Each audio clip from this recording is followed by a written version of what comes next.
Hey everybody, it's Randy Ray, the Literate Texan. Here I am at Driftwood Ranch, and this is my weekly recap for what I have read for the week ending on January the 18th. I've had a little bit of pink eye or conjunctivitis or something like that. At any rate, my vision's been kind of blurry, and it's really slowed my reading down. So I only read 2 books this week. Normally I average 3 or 4 books a week. But this week I managed to get into, and they weren't very long books either. One was Red Planet by Robert A. Heinlein, which I am reading as part of Heinlein 2025 with my friends Sean Standfast and some other notable booktubers. I will leave a link to that video where we discussed that there. But the other book that I read besides Red Planet by Robert Heinlein was the novelization of Star Trek II, The Wrath of Khan, which, if not my favorite movie, is probably close to it. So anyway, let me tell you a little bit about these.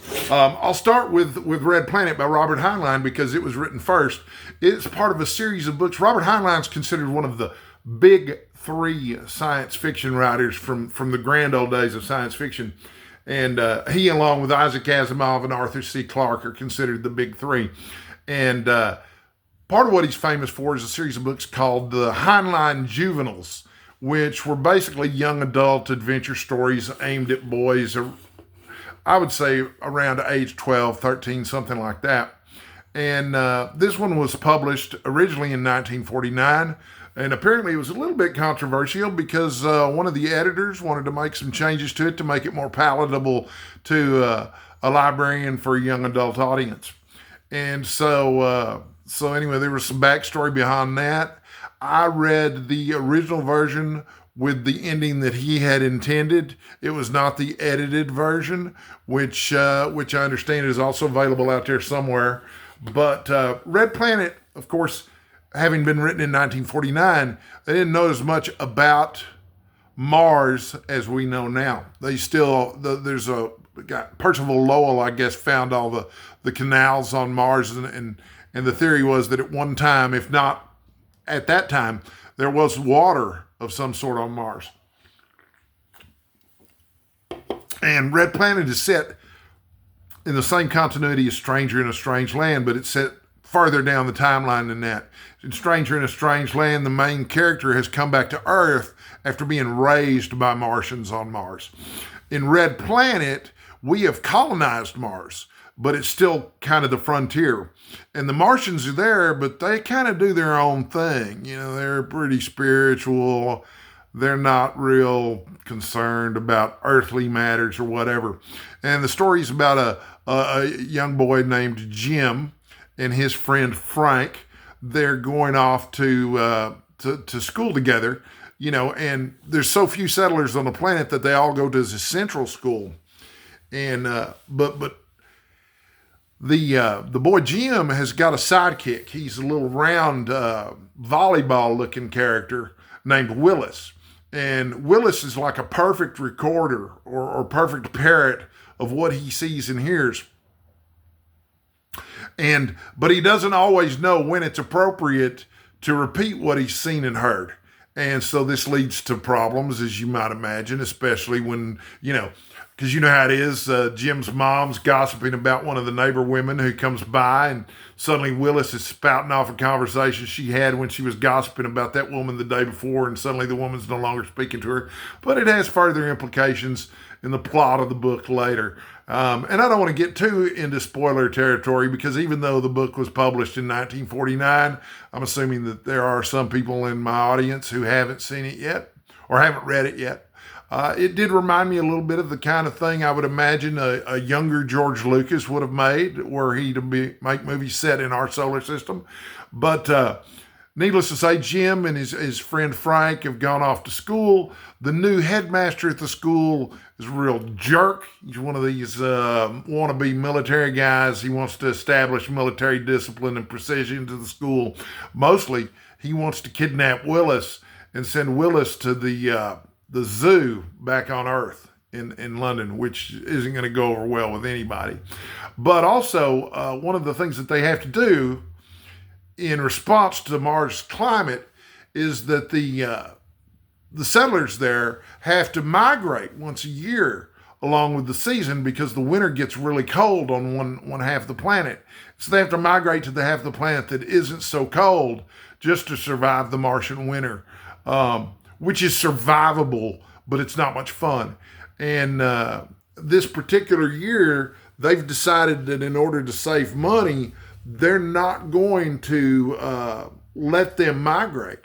And so this causes a big hubbub. And of course, Jim and his friend Frank, the 12-year-olds in the novel, are thick in the middle of it. They're the ones who find out that this is the plan because the headmaster of the school is close friends with the guy running the corporation. So anyway, hijinks ensue. We learn more about the little alien creature that Willis represents.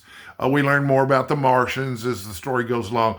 It's just a lot of fun. It's old-fashioned science fiction at its best. And if you've never read a Heinlein juvenile, you probably enjoy them. He wrote about a dozen of them. They usually had real clever titles like, I think there was Rocket Ship Galileo. But my introduction to science fiction novels as such was a Heinlein juvenile titled Have Spacesuit Will Travel, which we're going to read as a group later this year. So anyway, that was one of the two books that I read this last week, Red Planet by Robert A. Heinlein. I read an ebook version of the novelization to Star Trek II, The Wrath of Khan, which is a Star Trek movie that I know so well I can recite most of the dialogue by heart. But the novel does go some places that the movie didn't go. They expanded the backstory to some of the minor characters. It was really excellent. The novelization was written by Vonda McIntyre, who had written some standalone science fiction of her own rather than just licensed properties. But her success with other Star Trek novels led to her getting a contract. She wrote the novelizations to Star Trek 2, 3, and 4. And for those of you who haven't seen Star Trek II, The Wrath of Khan, it has the lowest budget of any of the Star Trek movies, and it is widely considered by everyone who has seen all of the movies to be the best of all the Star Trek movies. Although Steve Donahue prefers Star Trek III, The Search for Spock, which is also really good. But Star Trek II, The Wrath of Khan has one of the things that distinguishes it from some of the other stories is it is a direct sequel to an actual episode of Star Trek, the original series, which was called Space Seed. And in Space Seed, the crew of the Enterprise find a sleeper ship that's been floating in space for like 200 years. And there's 70, 80 people on this sleeper ship. But the first one that they awaken is Khan Noonien Singh. Khan Noonien Singh is the leader of a bunch of genetically engineered supermen. They're stronger and smarter and more ambitious than the average human. And Khan immediately puts into place plans to take over Kirk's ship and start trying to rule the galaxy. Of course, Kirk wins out by the end of the episode, but his solution isn't to send Khan to a penal colony or a re-education camp or whatever they do to punish criminals in the 23rd century. Kirk gives him a planet. But it's a planet with a lot of low tech, and it's in a system with a lot of other planets, 15, 16 planets. Ceti Alpha 5 is where they strand him. Star Trek II, The Wrath of Khan, is set 15 years later. Kirk is now an admiral in Starfleet and does not have command of his own old ship. Spock commands the Enterprise now. He's the captain, but it's a training vessel. And so Spock uses the Enterprise to train, cadets as they're coming up. Kirk is on the ship for a 2 or 3 week inspection, shakedown cruise, that sort of thing, when we learn that Khan has been found by accident. One of the planets had exploded in that system, and the planet that Khan was actually on was laid waste. And so they're looking for a lifeless planet that they can execute a project called Project Genesis on, which is kind of a super weapon, but it's also a type of energy that will create life. Like it'll destroy the old life that used to be there and create new life, which is why they're looking for a lifeless planet. But anyway, as soon as they find Khan, Khan takes over the science ship that was exploring, looking for the lifeless planet, and the first thing he wants to do is go get revenge on Kirk for stranding him. And he's played by Ricardo Montalban. It becomes a wonderful submarine space battle, or submarine battle in space rather than underwater. And it's just perfect in every way. You couldn't ask for a better movie. The novel was extremely well written, and it filled in a lot of the gaps. For example, there's a new character named Saavik that's introduced in Star Trek II Wrath of Khan, and she is half Vulcan, but we learn in the novelization that she's not half Vulcan, half human like Spock. She's half Vulcan, half Romulan. And so she's extremely emotional. We get some of her backstory. She did not have a great childhood. But also, there's a space station, Regula 1, which is where the scientists who've created the Genesis Project have been working. And on this space station, there's a lot that happens off screen during the film where the scientists have been tortured by Khan, who's trying to find Admiral Kirk. And those scenes and those characters are all fleshed out in the novel quite effectively. So as far as Star Trek novelizations goes, it's as good as any of them that I've read. And so it was a good week of reading for me. It was fun, flashback, nostalgia-filled reading. Star Trek II, The Wrath of Khan, of course, came out in 1982. So these are both vintage science fiction books that I've read, but one is definitely more vintage than the other.